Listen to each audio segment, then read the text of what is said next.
Hello dear students, अस्सलाम वालेकुम में नमस्ते। आप सबका बायोलैब यूट्यूब चैनल में वेलकम करते हैं और आज हम डिस्कस करने जा रहे हैं मैट्रिक क्लास की बायो, जिसका फर्स्ट चैप्टर है all about gases exchange. Gases exchange के हवाले से गैसेज एक्सचेंज कैसे होती है हमारे जिस्म में, उसमें कौन से एंजाइम का फंक्शन होता है और गैसेज एक्सचेंज में कौन से प्रोसेस फर्दर कैटेगराइज होते हैं। तो देखिए फर्स्ट चैप्टर हमारा है गैसेज एक्सचेंज। क्लास मैट्रिक का फर्स्ट लेक्चर हो रहा है। गैसेज एक्सचेंज है क्या? फर्स्टली गैसेज एक्सचेंज को अगर हम देखें, इनकी डेफिनेशन ये है बेटा, intake of oxygen and removal of carbon dioxide. जिसमें क्या होता है बेटा, ऑक्सीजन का इन होता है और उसके साथ कार्बन डाइऑक्साइड का आउटटेक होता है, जिसम से रिमूव होता है, तो उसको हम क्या कहते हैं? गैसेज एक्सचेंज कहते हैं। सिंपली देखिए एक प्रोसेस देखिए, हम क्या करते हैं, एयर हमारे सराउंडिंग में हम जहां पे सर्वाइव करते हैं वो एटमॉस्फेयर है, एक माहौल है जहां पर हम सर्वाइव करते हैं। हम सर्वाइव करते हैं माहौल में हमको क्या चाहिए? ऑक्सीजन चाहिए। अगर हम देखें तो माहौल में हम क्या करते हैं बेटा, माहौल में हम ऑक्सीजन इंटेक करते हैं। ऑक्सीजन कहां आ जाती है बेटा? लंग्स में आ जाती है, लंग्स में आ जाती है। लंग्स में आने के बाद बेटा कहां जाती है ये ऑक्सीजन? पहले तो क्या होता है बेटा, ऑक्सीजन एयर में होती है, प्लांट से हमको मिलती है, उसके बाद ये एयर के थ्रू कहां में आ जाती है? लंग्स में आ जाती है। लंग्स के आने के बाद ये बेटा कहां चली जाती है? ब्लड में आ जाती है। फिर ब्लड में आने के बाद ये जिस्म के मुख्तलिफ सेल में चली जाती है। अगर हम देखें ऑक्सीजन को तो फिर ये जिस्म में कहां चली जाती है? जिस्म के मुख्तलिफ जो सेल्स होते हैं उसके पास चली जाती है। देखिए हम एक मिसाल देखें, हमारे आई को क्या चाहिए बेटा? ऑक्सीजन चाहिए। आई को ऑक्सीजन चाहिए क्योंकि हमने पढ़ा है जिस्म के हर पार्ट को सर्वाइव करने के लिए ऑक्सीजन की नीड होती है। तो अगर हमारे आई को ऑक्सीजन चाहिए, आई को ऑक्सीजन कहां से मिल रही है बेटा? माहौल से मिल रही है। माहौल से कैसे मिल रही है? माहौल में आपने देखा कि एयर में क्या होती है, हमने पढ़ा है, ठीक है, क्लास 8 में, air is the mixture of gases. Air में क्या होता है? मिक्सचर होता है मुख्तलिफ गैसों का। कार्बन डाइऑक्साइड भी होती है, नाइट्रोजन भी होती है, आर्गन भी होती है। उसमें देखें अगर ऑक्सीजन माहौल में होकर कहाँ आएगी? लंग्स में। फिर लंग्स क्या करेंगे बेटा? उसको ऑक्सीजनेट ब्लड को अलग अलग करेंगे, डीऑक्सीजनेट को जिसमें बाहर निकालेंगे, ठीक है। ये ब्लड के थ्रू आ जाएगी, ब्लड की तरफ फिर कहां चली जाएगी? सेल में चली जाएगी। हमारे रेटिना है, हमारे आई को ऑक्सीजन चाहिए तो जिसमें आई को ऑक्सीजन जो ब्लड होता है वो सप्लाई करेगा। अब अगर हम यहाँ पे देखें काफी बच्चे इसमें कंफ्यूज होते हैं, रेस्पिरेशन और ब्रीथिंग को एक ही प्रोसेस समझते हैं। काफी बच्चे समझते हैं सर रेस्पिरेशन और ब्रीथिंग बेटा एक प्रोसेस नहीं है, ये अलग-अलग टॉपिक है, ठीक है। ब्रीथिंग बेटा एक फिजिकल प्रोसेस है, ब्रीथिंग है ना, ब्रीथिंग एक बेटा फिजिकल प्रोसेस है।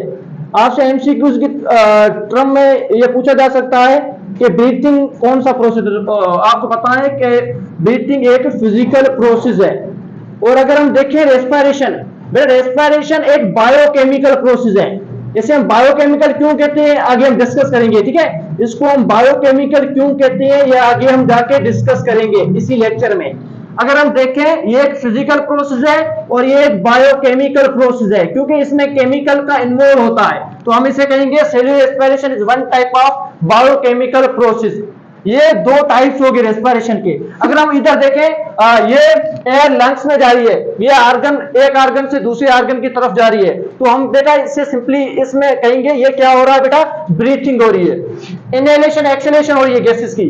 अगर इधर हम देखें बेटा, इधर हम देखें तो इधर क्या हो रहा है? इनहेलेशन हो रही है और एक्सहेलेशन हो रही है। तो इधर हम देखेंगे तो ये क्या हो रहा है बेटा? ब्रीथिंग हो रही है। इधर एक प्रोसेस हो रहा है जिसे हम ब्रीथिंग कहेंगे।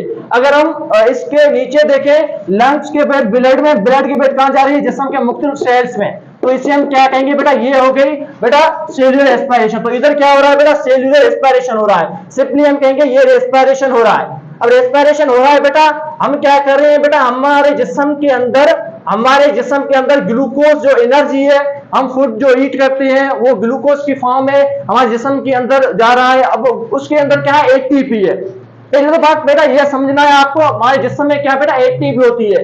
एटीपी क्या किसे कहेंगे हम बेटा? एटीपी इज द बेटा currency of the cell, adenosine triphosphate. अगर हम रेस्पिरेशन कर रहे हैं, ब्रीथिंग कर रहे हैं, तो एटीपी की प्रोडक्शन भी उसके साथ हम कर रहे हैं, ठीक है। एडिनोसाइन ट्राइफॉस्फेट, एटीपी इंस्टेंट बार बेटा एडिनोसाइन ट्राइफॉस्फेट, जिसकी प्रोडक्शन कहां पे होती है बेटा, माइटोकॉन्ड्रिया के अंदर होती है, ठीक है। इनर पार्ट क्रिस्टाई, दो पार्ट है माइटोकॉन्ड्रिया के, एक है क्रिस्टाई, दूसरा है मैट्रिक्स। इनर पार्ट क्रिस्टाई में एटीपी की फॉर्मेशन होती है, आगे जाके हम डिस्कस करेंगे, ठीक है। ओके बेटा, ये आप देख रही है यहाँ पे एयर लंग्स की तरफ आ गई, उसे हमने क्या कहा, ब्रीथिंग का। उसके बाद क्या हो रहा है बेटा, एयर जो के लंग्स के थ्रू, ब्लड के थ्रू कहां जा रही है, सेल में जा रही है। ये बेटा क्या है, इंटरनल होगी, ठीक है, इंट्रासेल्यूलर होगी, जिस्म के अंदर पार्ट होती है, सेल के अंदर हुई, तो इसे हम कहेंगे इंट्रासेल्यूलर या रेस्पिरेशन या इंट्रासेल्यूलर रेस्पिरेशन। इसे हम कहेंगे एक्स्ट्रासेल्यूलर रेस्पिरेशन, जिस्म के बाहर हो रही है, outside the body, outside cell, sorry outside cell हो रही है। तो आपको ये आई होप कॉन्सेप्ट समझ आ गया होगा। अब देखिए बेटा, अब इधर क्या हो रहा है, आपने पढ़ा, इक्वेशन पढ़ी होगी रेस्पिरेशन की, उसमें क्या होता है, C6H12O6, ये एक ग्लूकोज है, एक फूड है, न्यूट्रिएंट हमारी जिस्म के अंदर होता है। हम उसके साथ बेटा क्या कह रहे हैं, ऑक्सीजन ले रहे हैं, उसके साथ बेटा क्या ले रहे हैं, ऑक्सीजन ले रहे हैं, माहौल से ले रहे हैं। अब ये क्या करेगा, ऑक्सीजन और ग्लूकोज ये क्या करेगा बेटा, दोनों साथ में मिलके हमको दो किस्म के प्रोडक्ट देगा। एक हमको देगा बेटा क्या, कौन सा प्रोडक्ट, एक देगा हमको कार्बन डाइऑक्साइड और दूसरा उसके साथ वाटर, ठीक है। और उसके साथ कुछ एनर्जी प्रोडक्शन होगी, एनर्जी किसकी फॉर्म में होगी, एटीपी की फॉर्म में एनर्जी की प्रोडक्शन होगी। रेस्पिरेशन के प्रोसेस में किस फॉर्म में बेटा, एटीपी की फॉर्म है। ग्लूकोज बेटा उसके साथ ऑक्सीजन, ग्लूकोज हमारे जिस्म के अंदर मौजूद होता है, ठीक है। हम न्यूट्रिएंट खा रहे हैं, गिजा खा रहे हैं, खाद्य खुराक खा रहे हैं, वो डाइजेस्ट होकर ग्लूकोज की प्रोडक्शन करके जिस्म के अंदर लेके जाएगा।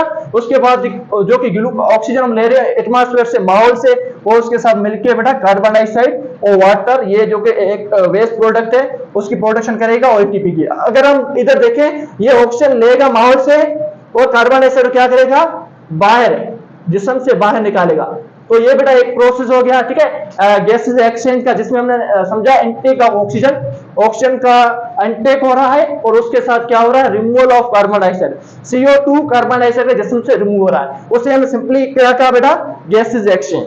ओके, आगे हम देखें बेटा, इसके बाद हम देखें ये सेलुलर रेस्पिरेशन, ब्रीथिंग। उसके बाद सेलुलर रेस्पिरेशन को समझने से पहले आपको बेटा ग्लूकोज की स्ट्रक्चर ड्रा करनी आनी चाहिए। बेटा काफी टाइम एग्जाम में क्वेश्चन आज आता भी है, और केमिस्ट्री में, ऑर्गेनिक केमिस्ट्री में आप पढ़ के आए हैं, तो उधर ये क्वेश्चन एक टाइप का हो सकता है, ठीक है। ग्लूकोज की स्ट्रक्चर आप कैसे ड्रा कर सकते हैं, सिंपली इधर देखेंगे आप, ग्लूकोज की स्ट्रक्चर ड्रा करने के लिए फर्स्ट देखें ग्लूकोज में क्या होता है, फार्मूला क्या है ग्लूकोज का, आपने पढ़ा है C6H12O6, ये किसका फार्मूला है, ग्लूकोज का। ग्लूकोज की स्ट्रक्चर ड्रा करने के लिए बेटा देखिए, फर्स्टली आप कार्बन 6 कार्बन बना ले, एक कार्बन बेटा, second carbon, third carbon, fourth, 5 and 6, first second third fourth 5 6, ये 6 कार्बन हो गए, ठीक है। इधर हम देखेंगे कार्बन इधर 6 हो गए, इसके ऊपर बेटा कौन सा होगा बेटा, ऑक्सीजन डबल पेयर बनाएगा, ठीक है। इधर आप देखेंगे ऑक्सीजन का डबल पेयर होगा, और इधर हम देखेंगे हाइड्रोजन का पेयर होगा। अगर हम स्ट्रक्चर को देखें बेटा, स्ट्रक्चर में इधर होगा हाइड्रोजन बेटा, और इधर भी क्या होगा, हाइड्रोजन, और इधर क्या होगा बेटा, हाइड्रोक्साइल ग्रुप OH, इधर क्या होगा बेटा, हाइड्रोजन, इधर भी क्या होगा, हाइड्रोजन, इधर भी क्या होगा, हाइड्रोजन होगा। अगर हम देखें इधर क्या होगा बेटा, हाइड्रोक्साइल ग्रुप OH, इधर क्या होगा, हाइड्रोक्साइल ग्रुप OH। ये स्ट्रक्चर है किसकी बेटा, ग्लूकोज की। इधर हाइड्रोक्साइल ग्रुप आ गया तो इधर क्या आएगा, हाइड्रोजन आएगा, और इधर क्या आएगा बेटा, हाइड्रोक्साइल ग्रुप OH, और इधर क्या आएगा बेटा, हाइड्रोक्साइल ग्रुप, क्योंकि हाइड्रोजन इधर आ चुका है। इधर क्या आएगा बेटा, हाइड्रोक्साइल ग्रुप। ये स्ट्रक्चर हमने ड्रा की किसकी, ग्लूकोज की, ठीक है। ये सिंपली स्ट्रक्चर किसकी है, ग्लूकोज की। अगर हम आगे देखें, ये स्ट्रक्चर होगी, आपसे क्वेश्चन हो सकता है कि ड्रा स्ट्रक्चर ऑफ ग्लूकोज, ये सिंपली स्ट्रक्चर है ग्लूकोज की। जैसे आपने केमिस्ट्री में पढ़ा होगा इथेनॉल की, ठीक है, मीथेन की, ये स्ट्रक्चर होती है। जैसे वाटर की स्ट्रक्चर ड्रा करें, वाटर की स्ट्रक्चर कैसे ड्रा करेंगे, वाटर के स्ट्रक्चर का फार्मूला क्या है, H2O, इसमें क्या होगा, O के ऊपर क्या होगा, 2 हाइड्रोजन होंगे, तो ये स्ट्रक्चर किसकी होगी, वाटर की होगी। ये सिंपली स्ट्रक्चर होती है जो कि आपको केमिस्ट्री में आगे काम आएंगे, आपको स्ट्रक्चर ड्रा करनी आनी चाहिए, ठीक है। ओके, आगे हम चलते हैं। देखिए रेस्पिरेशन और ब्रीथिंग। पहले देखिए रेस्पिरेशन में क्या होता है, सेलुलर रेस्पिरेशन है। सेलुलर रेस्पिरेशन में बेटा ये होता है, इसमें से पहले ये होता है cellular respiration step by step of CH bond. CH bond क्या होती है बेटा, स्टेप बाय स्टेप इसका ब्रेक डाउन होता है। इधर हम देखें बेटा, एक CH बॉन्ड ये है, दूसरी CH बॉन्ड ये है, थर्ड नंबर CH बॉन्ड ये, फोर्थ ये। बेटा ये जो भी आप CH बॉन्ड देख रहे हैं इसका ब्रेक डाउन होगा। अब रेस्पिरेशन में, रेस्पिरेशन जब आप वॉक कर रहे होते हैं या क्रिकेट खेल रहे होते हैं या एक्सरसाइज कर रहे होते हैं, तब आपको क्या होती है, बहुत सारी ऑक्सीजन की नीड होती है। तब आपको बहुत सारी ऑक्सीजन की नीड होती है। क्यों? क्योंकि आपके जिस्म के अंदर ग्लूकोज बहुत सारा ब्रेक डाउन हो रहा है, ग्लूकोज की बहुत सारी ब्रेक डाउन हो रही है। तो उस बेटा प्रोसेस को रेस्पिरेशन हम सिंपली कहेंगे। अगर हम देखें बेटा इन सेलुलर रेस्पिरेशन टर्म को समझना बेटा, सेलुलर रेस्पिरेशन में क्या होगा बेटा, सेलुलर रेस्पिरेशन के अंदर step by step break down होगा CH बॉन्ड का। CH bond step by step firstly break down होगा। उसके बाद बेटा क्या होगा, मैंने लिखा है ग्लूकोज, या आप कहें CH बॉन्ड या ग्लूकोज बॉन्ड कहें, उसका ब्रेक डाउन होगा। और उसमें क्या होगा बेटा, ऑक्सीजन जो कि जिस्म के अंदर आएगा और कार्बन डाइऑक्साइड जिस्म के बाहर जाएगा। रेस्पिरेशन में बेटा क्या होता है, ऑक्सीजन जिस्म के अंदर आता है और कार्बन डाइऑक्साइड जिस्म से बाहर जाता है। ये स्टेप बाय स्टेप प्रोसेस है बेटा। रेस्पिरेशन देखें ना, रेस्पिरेशन बेटा एक स्टेप बाय स्टेप प्रोसेस है, ठीक है। रेस्पिरेशन को आपको याद करना है कि ये एक स्टेप बाय स्टेप, और उसके साथ बेटा ये याद रखना है रेस्पिरेशन में क्या होता है बेटा, रेस्पिरेशन में एंजाइम इन्वॉल्व होते हैं, एंजाइम का इन्वॉल्व होता है। इसलिए हम कहते हैं ये एक बायोकेमिकल प्रोसेस है। क्वेश्चन आ सकता है कि सेलुलर रेस्पिरेशन क्यों एक बायोकेमिकल प्रोसेस है। आपको बताना है सेलुलर रेस्पिरेशन बायोकेमिकल प्रोसेस इसलिए है क्योंकि इनमें एंजाइम का इन्वॉल्व होता है। क्या होता है बेटा, एंजाइम का इन्वॉल्व होता है। तो इसलिए हम कहेंगे सेलुलर रेस्पिरेशन एक बायोकेमिकल प्रोसेस है, because enzyme are involve in this reaction. Enzyme का इन्वॉल्व होता है इन रिएक्शन में। एंजाइम में काम करता है, एंजाइम एक केमिकल सब्सटेंस है जो कि स्पीड अप करता है केमिकल रिएक्शन को, ठीक है। आपने 9th क्लास में पढ़ा होगा एंजाइम इन्वॉल्व, इनमें क्या एंजाइम का इन्वॉल्व होता है। आगे हम देखें रेस्पिरेशन फर्दर कैटेगराइज हुआ है। एक तो हो गया एरोबिक रेस्पिरेशन, दूसरा हो गया एनारोबिक रेस्पिरेशन।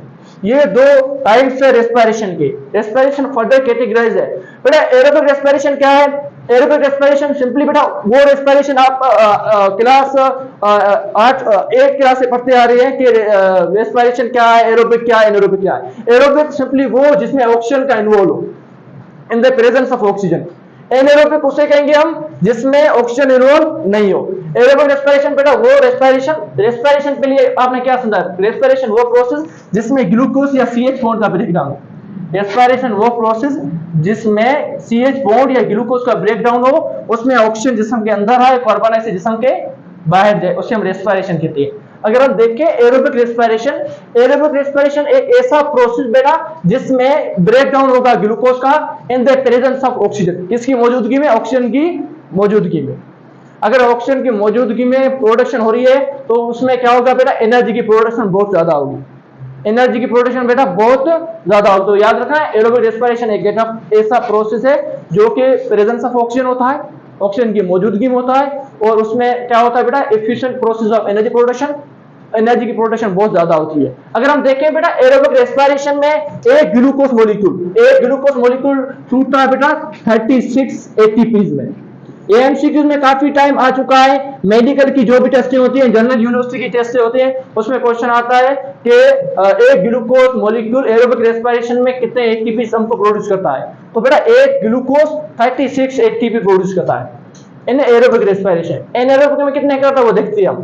अगर हम देखें एनारोबिक, फर्स्ट एरोबिक क्या है, ब्रेकडाउन ग्लूकोज, इसमें भी सेम होगा, ब्रेकडाउन ऑफ ग्लूकोज। इसमें भी क्या होगा बेटा, ग्लूकोज की ब्रेकडाउन होगी इन द एब्सेंस ऑफ ऑक्सीजन। बेटा ऑक्सीजन की मौजूदगी में नहीं, ऑक्सीजन की एब्सेंस में ब्रेकडाउन ऑफ ग्लूकोज ब्रेकडाउन होगा। इसकी बेटा मौजूदगी में नहीं, बल्कि absence of, in the absence of oxygen, in the absence of oxygen की बेटा गैर मौजूदगी में। ऑक्सीजन होगा नहीं, उधर ऑक्सीजन नहीं होगा तो फिर बेटा क्या होगा, उसका एंड प्रोडक्ट क्या मिलेगा, ये हम डिस्कस करते हैं। देखिए बेटा अगर ग्लूकोज ब्रेकडाउन हो जाए in the absence of oxygen, उसे हम कहेंगे एनारोबिक रेस्पिरेशन। ग्लूकोज ब्रेकडाउन हो जाए in the presence of oxygen is known as बेटा एरोबिक रेस्पिरेशन। इसमें बेटा efficient production of energy production, इसमें बेटा नॉट एफिशिएंट, एनर्जी की प्रोडक्शन नहीं होगी, ठीक है। उसके साथ आप देखिए बेटा इसका एंड प्रोडक्ट क्या होगा और उसको एंड प्रोडक्ट क्या होगा। देखिए एरोबिक रेस्पिरेशन है एरोबिक रेस्पिरेशन के एंड प्रोडक्ट दो होते हैं, एमसीक्यूज की पॉइंट है। एरोबिक रेस्पिरेशन के दो एंड प्रोडक्ट कौन से होते हैं बेटा? एक होता है बेटा वाटर, दूसरा होता है कार्बन डाइऑक्साइड। एनिमल के अंदर देखेंगे एरोबिक रेस्पिरेशन हो रही है मिसाल में, ठीक है बेटा। इसका एंड प्रोडक्ट क्या होगा? एंड प्रोडक्ट एक होगा वाटर, दूसरा क्या होगा? कार्बन डाइऑक्साइड एरोबिक रेस्पिरेशन का। अगर हम देखें एनाएरोबिक रेस्पिरेशन का, एनाएरोबिक रेस्पिरेशन में बेटा दो हो सकते हैं एंड प्रोडक्ट, एक हो सकता है इथानॉल और दूसरा हो सकता है बेटा लैक्टिक एसिड। एंड प्रोडक्ट, लेकिन एमसीक्यू की पॉइंट है एंड प्रोडक्ट होंगे बेटा, एक तो होगा इथानॉल और दूसरा क्या होगा उसके साथ? Lactic acid. इथानॉल और उसके साथ लैक्टिक एसिड, ये बेटा एंड प्रोडक्ट हो गए किसके बेटा? एनाएरोबिक रेस्पिरेशन के। और अगर हम देखें इसमें एक ग्लूकोज मॉलिक्यूल जो कि टूटेगा दो एटीपीज में, एक ग्लूकोज मॉलिक्यूल जो कि हमको प्रोडक्शन देगा कितनी एटीपीज की? दो एटीपीज की। ये एक भी एमसीक्यू पॉइंट है कि एनाएरोबिक रेस्पिरेशन में एक ग्लूकोज कितने एटीपीज देता है, प्रोडक्शन करता है? वो करता है दो एटीपी की। और बेटा एरोबिक कितने करता है? एरोबिक 36 एटीपीज की। ये एनाएरोबिक के एटीपीज, ये एरोबिक के एटीपीज। ये आपको टर्म समझना एमसीक्यू के पॉइंट है। ये आज का लेक्चर जो भी हुआ है, ये तो पहले तो आपको डेफिनेशन समझनी पड़ेगी, रेस्पिरेशन और ब्रीथिंग में डिफरेंस क्या है, उसके बाद आपको इसमें सीएच बॉन्ड कैसे ब्रेक डाउन होती है, ये स्ट्रक्चर ड्रा करना आपको आना चाहिए, ठीक है। ये केमिकल फॉर्मूला ग्लूकोज का आपको आना चाहिए। उसके बाद एरोबिक और एनाएरोबिक में डिफरेंस क्या है, इसका एंड प्रोडक्ट क्या होता है? वाटर और कार्बन डाइऑक्साइड, और इसका एंड प्रोडक्ट क्या होता है? Ethanol and lactic acid. I hope आपको ये लेक्चर समझ आ गया होगा, ठीक है। रेस्पिरेशन और ब्रीथिंग में डिफरेंस। ओके।